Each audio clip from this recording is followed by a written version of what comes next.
দুইজনে যদি এজনে আনজনৰ পৰা বিচাৰি থাকোঁ অহৰহ তেতিয়াহ'লে জানো সেই সম্বন্ধৰ যেন সেই বুনিয়াদ জানো ভাল হ'ব? কেতিয়াও নহয়। এজন দাতা হ'ব লাগিব আৰু এজনে, তেতিয়াহে আমি কি কৰিব পাৰিম? সম্বন্ধটোক আমি ঠিক ঠাককৈ ৰাখিব। আমি দুয়োজনে যদি এজনে আনজনৰ পৰা খুজিবলৈ আৰম্ভ কৰি দিওঁ, হয়নে? খুজিবলৈ আৰম্ভ কৰি দিয়াৰ লগে লগে ক'ৰ পৰা দিব? ক'ৰ পৰা দিব তেওঁ? তেওঁৰ ভিতৰতে সেই ক্ষমতা নাই, তেওঁ ক'ৰ পৰা দিব বেচেৰা?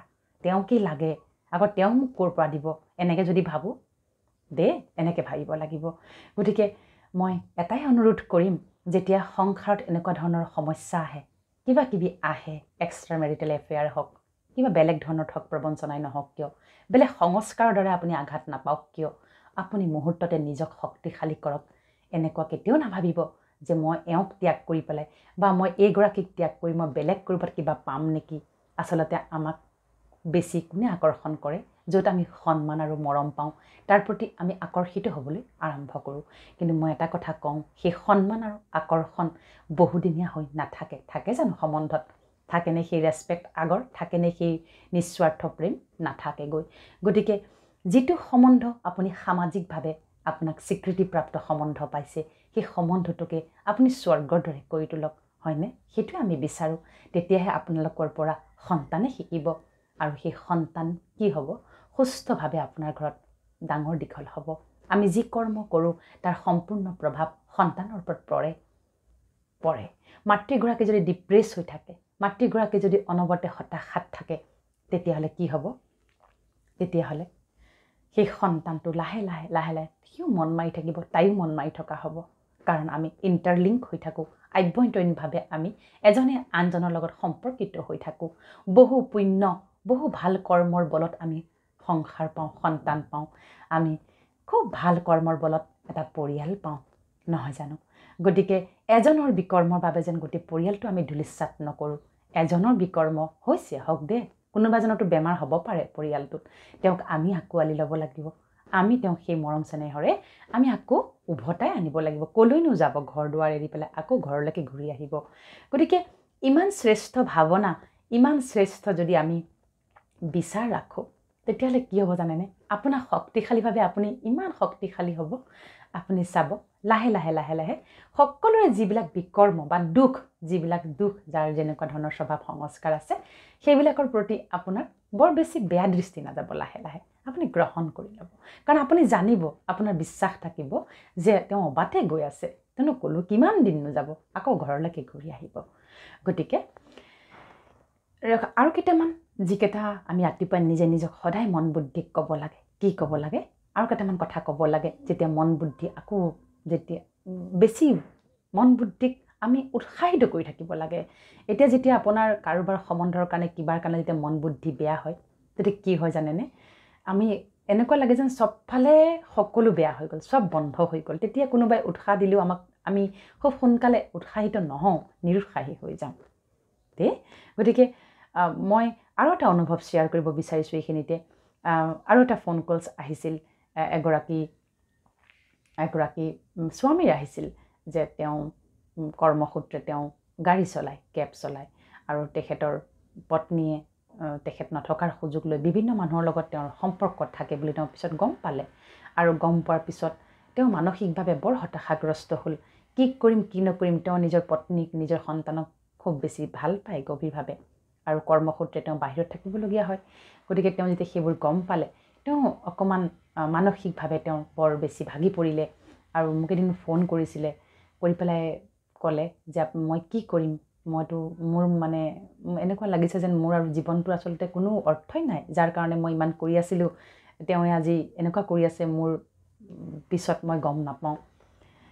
তো তেওঁক মই এইখিনিয়ে কৰিবলৈ কৈছিলোঁ যে ৰাতিপুৱা শুই উঠি তেওঁ কৰিছে। তেওঁক ভাবি লওকচোন আপুনি, তেওঁ মানসিকভাৱে ৰুগীয়া হৈ আছে। যি মানসিকভাৱে ৰুগীয়া, যিয়ে মানসিক শক্তি হেৰাই পেলাইছে, যিয়ে ভাল বেয়া কি বিচাৰ কৰিব জনা নাই, গতিকে তেওঁৰ প্ৰতি আপোনাৰ খং অহাটো স্বাভাৱিক নে আচলতে তেওঁৰ প্ৰতি আপোনাৰ দয়াশীল আৰু আপোনাৰ আশীৰ্বাদ যোৱাটো উচিত?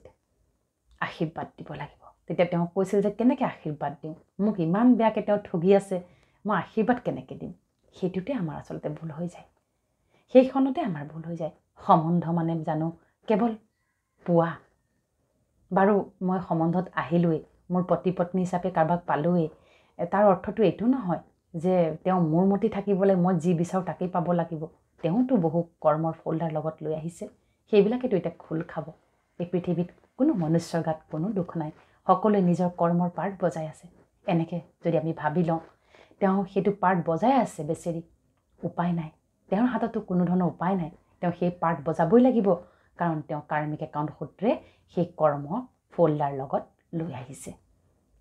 গতিকে তেওঁক মই বুজালোঁ, বহুত বুজোৱাৰ পিছত তেওঁক মান্তি হ'ল, কৈছে মই কৰি চাওঁ বাৰু চিষ্টাৰ, কিন্তু মোৰ মন একদম ভাল নহয়, মই কি কৰিম। তেওঁ সদায় তেখেতে যেতিয়া তেখেতক সংকল্প ল'বলৈ কোৱা হ'ল এনেধৰণে ৰাতিপুৱা শুই উঠি নিজৰ মন বুদ্ধি সুস্থ কৰা, তেওঁ দেখিলে লাহে লাহে লাহে লাহে লাহে লাহে তেওঁৰ কাৰণে সহজ হ'ল সকলো কথা। আৰু এদিন সঁচাকৈ তেওঁৰ পত্নীও ভাল হৈ গ'ল, তেওঁৰ পত্নীয়ে তেওঁ ক্ষমা খুজিলে এই সকলোবোৰৰ কাৰণে, আৰু এতিয়া তেওঁ সুস্থ জীৱন যাপন কৰি আছে।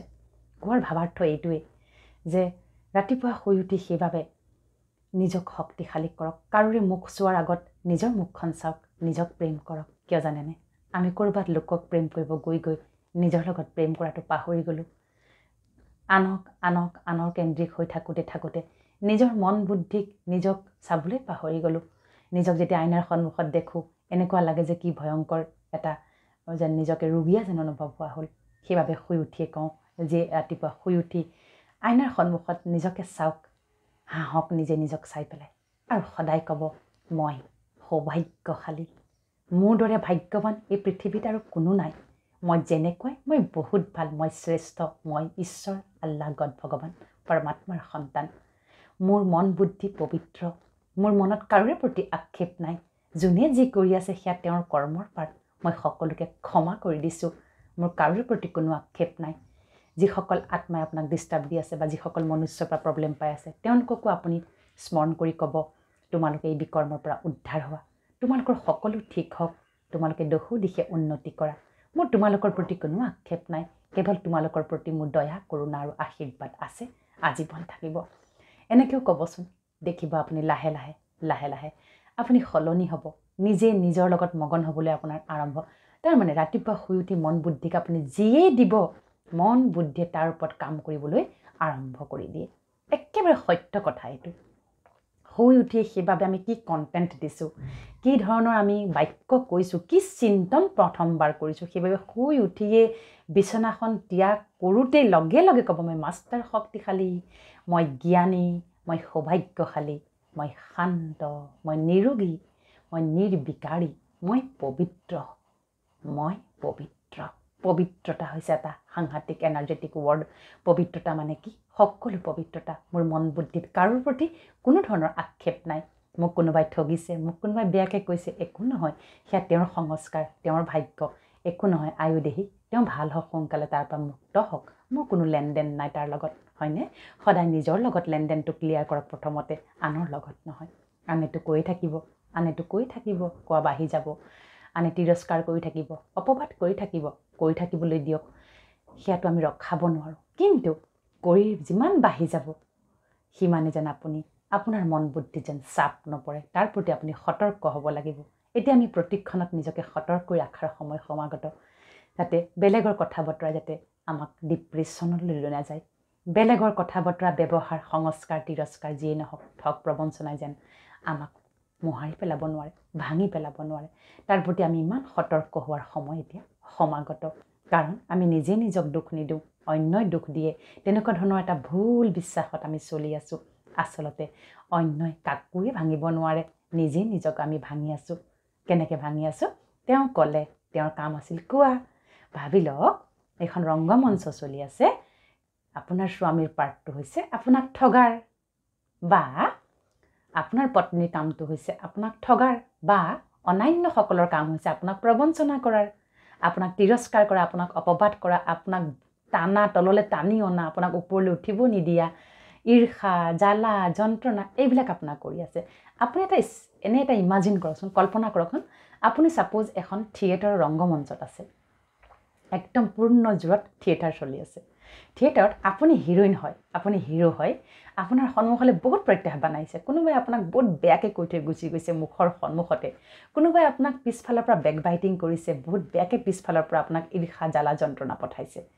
কোনোবাই আপোনাৰ হৈ ক'ৰবাৰ বেলেগত অপপ্ৰচাৰ চলাই আছে, কোনোবাই আপোনাৰ হৈ বেলেগত কোনোবাই বেলেগ কথা কৈ আছে।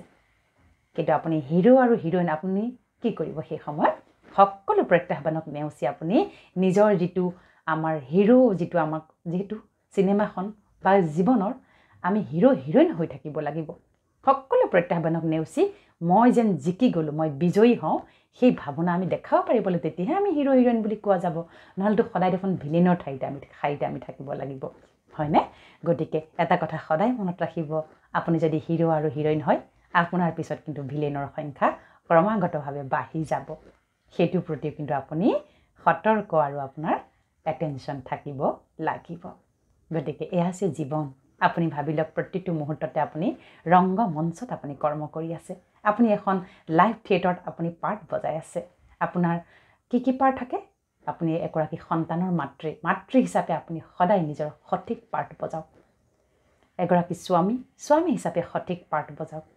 আপুনি এগৰাকী মাতৃ, পত্নী, কাৰোবাৰ বোৱাৰী, কাৰোবাৰ ছোৱালী, কাৰোবাৰ কিবা, অফিচত আপুনি অফিচাৰ বা আপুনি কৰ্মচাৰী, আপুনি ব্যৱসায় বাণিজ্যত আপুনি মালিক। এই গোটেই পদবিলাকক আপুনি ৰংগমঞ্চৰ লগত তুলনা কৰি ল'ব। আপুনি ভাবিব মই থিয়েটাৰ কৰি আছোঁ। গতিকে থিয়েটাৰত থাকোঁতে আমি কিমান সচেতন থাকোঁ যাতে আমাৰ পাৰ্টটো ঠিক হয়।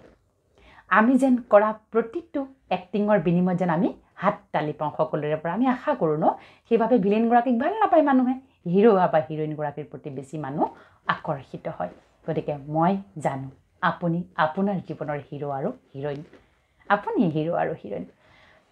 গতিকে সংকল্পৰ দ্বাৰা ৰাতিপুৱাটো আৰম্ভণি কৰি দিয়ক। 21 দিন নিৰন্তৰ কৰক। তাৰপিছত আপুনি সেয়া আপোনাৰ ব্যৱহাৰ বা সংস্কাৰলৈ পৰিৱৰ্তন হৈ যাব। তেতিয়া আপুনি নোকোৱাকৈ স্পণ্টেনিয়াছলি শুই উঠাৰ লগে লগে আপোনাৰ মন বুদ্ধিয়ে নিজে বজাবলৈ আৰম্ভ কৰি দিব। সেইটোৱে হৈছে লজিক, সেইটোৱে হৈছে ছায়েন্স। তাৰমানে মন বুদ্ধিক কিছু সময় লাগে বস্তুবিলাক ৰেকৰ্ড কৰাই দিবলৈ। কাৰণ ইমান দিন মই ব্যৰ্থই ভাবি আছিলোঁ, চব ব্যৰ্থ কথাই চিন্তন কৰি আছিলোঁ, ইমান বেয়া নিগেটিভ কথা বতৰাবিলাক আহি আছিলে। কিন্তু এতিয়া মই পজিটিভ ভোজন দিম, হয়নে? ছাপ'জ আপুনি ইমান দিন বৰ মা মছলাযুক্ত খাই আছিলে খাদ্য, পেটে হজম কৰি আছিল কিবা কৰি পেলাই, কিন্তু জ্বলা পোৰা হয়, গেষ্ট্ৰিক হয়, তথাপিও আপুনি এৰা নাছিল, খাই আছিল। কিন্তু হঠাতে আপুনি একেবাৰে সাধাৰণ খানা খাবলৈ আৰম্ভ কৰি দিলে। প্ৰথম 3 দিন আপোনাৰ টেষ্ট নালাগিব, ভাল নালাগিব, কিবা নালাগিব। ঠিক একেদৰে যেতিয়া আপুনি ব্যৰ্থ সংকল্প ইমান দিন চলাই আছিল, ব্যৰ্থ কথা বতৰা চিন্তাই আপোনাক জমুৰি দি আছিল, এতিয়া যেতিয়া আপুনি শুদ্ধ সংকল্প বা এই শ্ৰেষ্ঠ সংকল্পবিলাক ল'বলৈ আৰম্ভ কৰিব, দেখিব লাহে লাহে টাইম লাগে। তেতিয়া আত্মাকো অকণমান টাইম লগা হৈ যায়, যে মন বুদ্ধিকো অকণমান টাইম লগাটো হৈ যায়। গতিকে আপুনি চিন্তিত নহ'ব, সকলো সমস্যাৰ সমাধান আছে। নিজকে শেষ কৰি দিম, নিজক আপুনি কেতিয়াও ডিপ্ৰেশ্যনৰ লেভেললৈ লৈ নাযাব। কিয় নাযাব? আপুনি যিমানেই যি কষ্ট আপুনি সহ্য কৰিবলগীয়া নহওক কিয়, সেয়া আপুনিয়ে কৰিব লাগিব। আপোনাৰ বাবে আন কোনেও নকৰে পৃথিৱীত, সেইটো 100% নিশ্চিত, হয়নে? গতিকে ঠগ, প্ৰবঞ্চনা, তিৰস্কাৰ, অপবাদ এইবিলাক থাকিবই সমাজত। মনুষ্য একেলগে আছে, থাকিবই। তাৰ মাজত নিজক সকলো সময়তে আপুনি সংকল্পৰে পৰিপুষ্ট কৰি থাকক। আপোনাৰ দ্বাৰা যেন ভুল নহয়, আপোনাৰ মনৰ পৰা যেন কাৰোৰ প্ৰতি কোনো ধৰণৰ অভিশাপ নাযায়, আপোনাৰ যেন কেতিয়াও মন বুদ্ধিৰ পৰা কাৰোৰ প্ৰতি ঈৰ্ষাৰ সৃষ্টি নহয়, তাৰ প্ৰতি আপুনি সতৰ্ক থাকিব। কাৰণ কিয় কৈছোঁ, যিমানে মন বুদ্ধিয়ে যি প্ৰডিউচ কৰিব, আমাৰ মন বুদ্ধিয়ে যিবিলাক সৃষ্টি কৰিব ভাৱনাৰ বা আৱেগৰ, সেইবিলাকে আমাক প্ৰথমতে কি কৰে? আমাক প্ৰভাৱিত কৰে, আমাক প্ৰথমতে তাৰ ফলাফল দিয়ে। গতিকে ঈৰ্ষাৰ ফলাফল কি হ'ব পাৰে বাৰু? মই বাৰু কাৰোবাক ঈৰ্ষাই কৰি পেলালোঁ, তাৰ ফলটো কোনে ভোগ কৰিব লাগিব? মই কৰিব লাগিব। ডাইজেশ্যন কমি যাব, অস্থিৰতা বাঢ়িব, মন বুদ্ধি বিষণ্ণ হ'ব, ভাল নালাগিব, খং বাঢ়িব, কিবা এটা এবচেণ্ট, যিটো আমি কি বুলি কওঁ, এটা ভিতৰি যিটো মন মাৰি থকা এটা স্বভাৱ, সেইটো আহিব পাৰে। গতিকে ঈৰ্ষাই মানুহগৰাকীক ধ্বংস কৰি পেলায় সকলো ফালৰ পৰা। দ্বিতীয়তে খং, যেতিয়া খঙে মানুহৰ বহুদিনীয়া ভাল ৰেকৰ্ডকো বেয়া কৰি পেলাব পাৰে। খঙে মানুহৰ বহুদিনৰ যিবিলাক ভাল গুণ আছিলে, যিবিলাক কথা বতৰাৰ কাৰণে আপোনাক বহুতে ভাল পাই আছিলে, খং কৰাৰ লগে লগে কি হয়? সেইবিলাক ধূলিসাৎ হৈ যায়গৈ। আগৰ যিবিলাক খ্যাতি, সেইবিলাকো ধূলিসাৎ হৈ যোৱাৰ সম্ভাৱনা থাকে। গতিকে এনেকৈ ভাবিব লাগিব, একো নহয়, মইতো হিৰো, মোৰ সন্মুখলৈ এইবিলাক ভিলেইন আহিবই। সকলোকে মই সুহৃদয়ৰে আশীৰ্বাদ শুভকামনা শুভভাৱনা দি মই আগবাঢ়ি যাব লাগিব দেই। গতিকে প্ৰতিটো সময়তে নিজক আপুনি সতৰ্ক কৰি ৰাখক। তৃতীয়তে, যেতিয়া আপুনি আনৰ হৈ পেলাই যেতিয়া আপুনি বহুত বেছি বেয়া ভাবি পেলাই আপুনি চাব সেই দিনটো আপোনাৰ শাৰীৰিকভাৱে, কাৰণ আজিকালি গোটেই বেমাৰবিলাক হৈছে চাইক'ছ'মাটিক। যিমানেই মন বুদ্ধি বিষণ্ণ হ'ব সিমানেই শৰীৰৰ যিবিলাক কৰ্ম, যিবিলাক শৰীৰৰ যিবিলাক আমাৰ এক্টিভিটি সেইবিলাকো ডাউন হ'বলৈ আৰম্ভ কৰিব। ডাইজেশ্যন কমি যাব, হজম নহ'ব, টোপনি কম হ'ব, অস্থিৰতা বাঢ়িব, বিভিন্ন ধৰণৰ ৰোগে দেখা দিব পাৰে, মূৰ বিষাব পাৰে, মাইগ্ৰেইন থাকিলে মাইগ্ৰেইন বাঢ়ি যাব পাৰে, বিভিন্ন ধৰণৰ আপোনাৰ থাকিব হৈ যাব পাৰে। গতিকে এই বেমাৰ আজাৰবিলাক হৈছে আমাৰ মনৰ লগতো লিংক থাকে দেই। গতিকে ভাবিব যে নহয়, মই মোৰ মন বুদ্ধিটোক মই সাৰুৱা কৰি ৰাখিব লাগিব, মই মোৰ মন বুদ্ধিক নিজে পানী দিব লাগিব। ইয়াত কোনো পানী দিবলৈ নাহে, ৰাতিপুৱা সাৰ জাবৰ দিবলৈ কোনো আহিব নোৱাৰে। গতিকে নিৰাকাৰ পৰম পিতা পৰমাত্মা তেখেতৰ ছত্ৰ ছায়াত, যাক আমি ঈশ্বৰ আল্লাহ গড ভগৱান বুলি কওঁ, ৰাতিপুৱা শুই উঠিয়ে তেখেতৰ স্মৰণত ৰাতিপুৱাটো আৰম্ভণি কৰি দিয়ক। ভাল হ'ব, সকলো ভাল হ'ব, সেইটো 100% গেৰেণ্টিড ভাল হ'বই হ'ব। আপুনি জীয়াই থাকক, খুব ভালকৈ জীয়াই থাকক। আপোনাৰ যদি পৰিয়ালত কোনোবাজনে যদি কিবা ভুল কাম কৰিছে, আপোনাক যদি কোনোবাজনে যদি বেয়া পথ দেখাইছে, কিবা হৈছে, তেওঁক ক্ষমা কৰি দিয়ক, তেওঁক মৰমৰ দৃষ্টিৰে লওক, তেওঁক ক্ষমা কৰি দিয়ক। এই ধৰণৰ ভাৱনাৰে আপুনি জীয়াই থাকিবলৈ আৰম্ভ কৰকচোন। দেখিব আপোনাৰ জীৱনটো সকলো ফালৰ পৰা সুস্থ সবল শক্তিশালী জ্ঞানী শান্তি আৰু সুখ স্থাপনা হ'বলৈ আৰম্ভ কৰিব। শেষত ক'ম এটা মহাবাক্য সদায় ক'ব, মই সুখ আৰু আনন্দস্বৰূপ আত্মা, আই এম হেপ্পী এণ্ড ব্লিছফুল চ'ল। কিয় কৈছোঁ যে মোৰ সুখ আৰু আনন্দ কোনো ব্যক্তিৰ সংস্কাৰ ব্যৱহাৰ কাৰোৰে কোনো ধৰণৰ প্ৰতিক্ৰিয়াৰ ওপৰত নিৰ্ভৰশীল নহয়। এই কথাটো খুব ক'ব যে মোৰ সংস্কাৰ ব্যৱহাৰ মোৰ নিজৰ, মোৰ সুখ আনন্দ মোৰ নিজৰ সম্পত্তি, জনমসিদ্ধ অধিকাৰ, যিটো মোৰ মন বুদ্ধিৰ সকলো সময়তে স্থায়ী হৈ আছে। গতিকে আনে যি কৰ্ম কৰক বা নকৰক তাৰ প্ৰতি মোৰ কোনো ভ্ৰক্ষেপ নাই, কাৰোৰ প্ৰতি মোৰ কোনো আক্ষেপো নাই। ভ্ৰক্ষেপো নাই, আক্ষেপো নাই, খুব ইম্পৰ্টেণ্ট। যে কোনো ধৰণৰ মোৰ কোনোবাই কি কৰি আছে তাৰ প্ৰতি মোৰ কোনো গুৰুত্ব নাই, মোৰ গুৰুত্ব দিয়াটো মোৰ কামেই নহয় আচলতে। দ্বিতীয়তে, যদি মোক কোনোবাই বেয়া কৰিছে সেইবিলাকৰ প্ৰতিও মোৰ আক্ষেপ নাই, তাৰ প্ৰতিও মোৰ গুৰুত্ব নাই।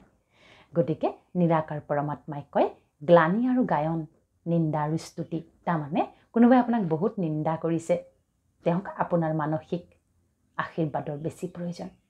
কোনোবাই আপোনাক খুব স্তুতি কৰিছে, প্ৰশংসা কৰিছে, গায়ন কৰিছে, তাতো আপুনি আচলতে খুব বেছি তেওঁৰ ফলীয়া হৈ যাব নালাগে দেই। তাত আমি বেলেঞ্চ ৰাখিবলগীয়া হয়। পৰমাত্মাই কয় গ্লানি আৰু গায়নক এক কৰি পেলাই তুমি ৰেহেম দিল হোৱা, সকলোৰে প্ৰতি ৰহম দিল মানে কি? সকলোৰে প্ৰতি দয়ালু, কৃপালু, সকলোকে যোন যেনেকুৱাই তাক তেনেকৈ গ্ৰহণ কৰক। কিয়নো অসম্ভৱ কথা কওকচোন? কি অসম্ভৱ বাৰু কওকচোন আপুনি? একো অসম্ভৱ নহয়, হয়নে? আমাৰ পৰিয়াল, মোৰেই পৰিয়াল, মোৰ আশীৰ্বাদৰ দ্বাৰা যদি পৰিয়ালটোৱে যদি সকলো বিকৰ্মৰ পৰা উদ্ধাৰ হয়, তাতকৈ পুণ্য কৰ্মৰ পৃথিৱীত কিবা আছে জানো? একেবাৰে নাই। সংসাৰ মানে এনেকুৱা নাভাবিব কাৰোবাৰ লগত মই বিয়া হৈ আহিলোঁ, 7 পাক হোমৰ গুৰিত বহিলোঁ, নীতি নিয়ম কৰিলোঁ, বেলেগ ধৰণৰ প্ৰথাৰে বিয়া হৈ আহিলোঁ। বিয়া হৈ আহিলোঁ মানে আৰু কি তাতে শেষ নহয়। বিয়া হৈ আহিলোঁ মানে কি এটা আমি কাৰ্মিক একাউণ্ট এটা লগত লৈ আহিলোঁ, যিটোক মই সঠিকভাৱে শুদ্ধভাৱে খুব শক্তিশালীভাৱে মই তাক চলাই নিব লাগিব দেই। গতিকে অপজিতজন কেনেকুৱা তাৰ ওপৰত বেছি আপুনি বিশ্লেষণ কৰি নাথাকিব। আপোনাৰ স্বামী কেনেকুৱা, আপোনাৰ স্ত্ৰী কেনেকুৱা, সেইবিলাক কথা বেলেগৰ আগত বেছি কৈ থাকিব নালাগে। যিমান কৈ থকা যায় নিজৰ গুণখিনি কমি থকা যায় আচলতে। তেওঁ তেনেকুৱাই, লোকৰ আগত বাৰু কৈ দিলোঁ দুআষাৰমান তেওঁৰ হৈ পেলাই, কিনো বাৰু মই সমাধানটো পাম জানো? সেইবিলাক কথা বুবু বাবা কৈ পেলাই বেলেগৰ কাণলৈ যাব আৰু এদিন কি হ'ব? তেওঁ বদনাম হ'বলগীয়া অৱস্থা হয়। গতিকে ঘৰৰ কথা, নিজৰ প্ৰিয়জনৰ কথা, সন্তান সন্ততিৰ কথা, ঘৰত থকা শাহু শহুৰ প্ৰমুখ্যে ননদ কিবা কিবি আছে, সেইবিলাকৰ কথা কেতিয়াও কাৰোৰে আগত ক'ব নাপায়। সেইবাবে আমি সেই পৰিয়ালটোলৈ আহিছোঁ, সেইবাবে আমি সেই পৰিয়ালটোৰ ভাগিদাৰ হৈছোঁ। সেই পৰিয়ালটোৰ ভাগিদাৰ হোৱা মানে তেওঁৰ কথা যদি মই বেলেগতেই কৈ থাকিবলগীয়া হয়, তেন্তে মই সেই পৰিয়ালটোৰ জানো সঁচা অৰ্থত জানো ভাগিদাৰ হ'লোঁ? কেতিয়াও নহয়। এটা পৰিয়ালত অহা মানে কি ডাঙৰ দায়িত্ব লৈ আহিছোঁ প্ৰত্যেকজনৰ জীৱনৰ যিবিলাক কাৰ্মিক একাউণ্ট বা প্ৰত্যেকজনৰ জীৱনৰ যিবিলাক কথা বতৰা তেওঁলোকৰ যিবিলাক কৰ্ম তাত মোৰ দখল থাকিব কিন্তু দখল নিগেটিভ দখল নহয় দখল মানে কি মোৰ শুভকামনা শুভাৱনা মোৰ আশীৰ্বাদ তেওঁলোকক মই দিবই লাগিব সেইটো তেওঁলোকৰ অধিকাৰ পৰিয়ালটোত এজনে আনজনৰ আশীৰ্বাদ পোৱাটো এজনে আনজনৰ প্ৰতি মৰম দয়াশীল কৃপাশীল হোৱাটো কিন্তু জনমসিদ্ধ অধিকাৰ এজনে আনজনৰ আমি কি অধিকাৰ সাব্যস্ত কৰিবলৈ যাওঁ মই তোমাতকৈ ডাঙৰ তুমি মোৰ কথা শুনিব লাগিব কি সাব্যস্ত কৰিবলৈ যাওঁ আপুনি কথাটো কেনেকৈ কিয় তেনেকৈ ক'লে মই কিয় সহ্য কৰিম হয়নে গতিকে এই আজি পৰিয়ালত সেইবিলাক বাট বিতণ্ডা বাঢ়িছে ইমান বেছি সাংসাৰিক সমস্যাৰ ফোন কলছ আহে দিনটো মোলৈ কিয় হৈছে তেনেকুৱা যে আমি কাকো কোনেও সহ্য কৰিব নোৱাৰোঁ নিজেই নিজক সহ্য কৰিব নোৱাৰোঁ আচলতে আনৰটো এটা ডিফাৰেণ্ট কথা আমি নিজেই নিজক সহ্য কৰিব নোৱাৰোঁ সেইবাবে শুই উঠিয়েই সৰ্বপ্ৰথমে নিজক চাৰ্জ নকৰাকৈ কেতিয়াও ৰাতিপুৱাটো আৰম্ভণি কৰিব নাপায় কাৰণ ৰুমৰ পৰা বাহিৰ হ'ল মানে বাহ্যিক জগতৰ লগত বাহ্যিক সম্বন্ধৰ লগত আপোনাৰ লেনদেন আৰম্ভ হৈ যায় লোকৰ লগত লেনদেন আৰম্ভ হৈ যোৱাৰ আগত নিজৰ লগত লেনদেনটো কৰিবলৈ আপুনি আগতে কৰি লওক যে এতিয়াতো কি হয় দৰ্জাখন খোলাৰ লগে লগে আনৰ লগত দেখা সাক্ষাৎ হ'লে আনৰ থটৰ বিনিময় হ'লে কথা বতৰা আৰম্ভ হ'লে তাৰ আগতে ৰুমৰ পৰা ওলাওঁতে বা বিছনাখন ত্যাগ কৰোঁতেই দিনটোৰ বাবে আপুনি সংকল্প লৈহে আপুনি ভৰিখন মাটিত থওক মই মাষ্টাৰ শক্তিশালী মই জ্ঞানী মই শান্ত মই পবিত্ৰ মই দয়াশীল ক্ষমাশীল মই সৌভাগ্যশালী মই নিৰোগী মই সুস্বাস্থ্যৱান মোৰ মন বুদ্ধি পৰম পবিত্ৰ